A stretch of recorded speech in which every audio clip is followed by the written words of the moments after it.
Welcome to Penrose Learning, where we make understanding easy.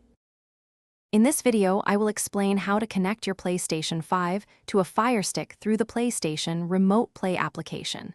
Since direct physical linking is not an option, we will leverage network streaming.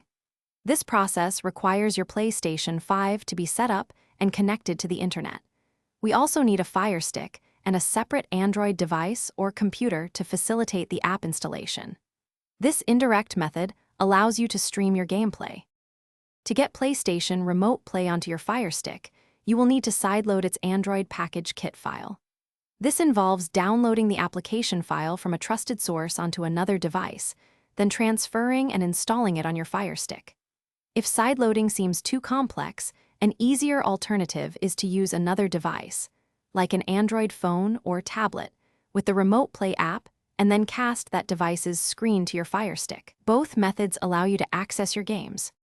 Once the Remote Play application is installed, or you are ready to cast, you need to configure your PlayStation 5.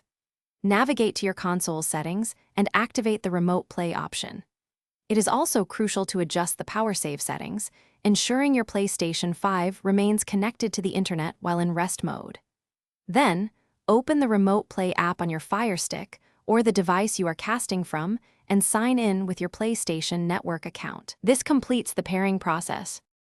To achieve the best possible streaming experience, connect your PlayStation 5 directly to your internet router with an Ethernet cable. For your Firestick, prioritize a 5 GHz Wi-Fi network, as this offers faster speeds and lower interference compared to 2.4 GHz.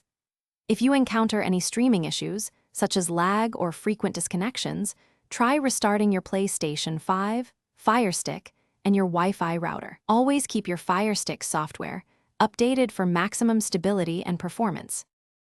Thanks for watching. If this was helpful, leave a like and consider subscribing. See you next time.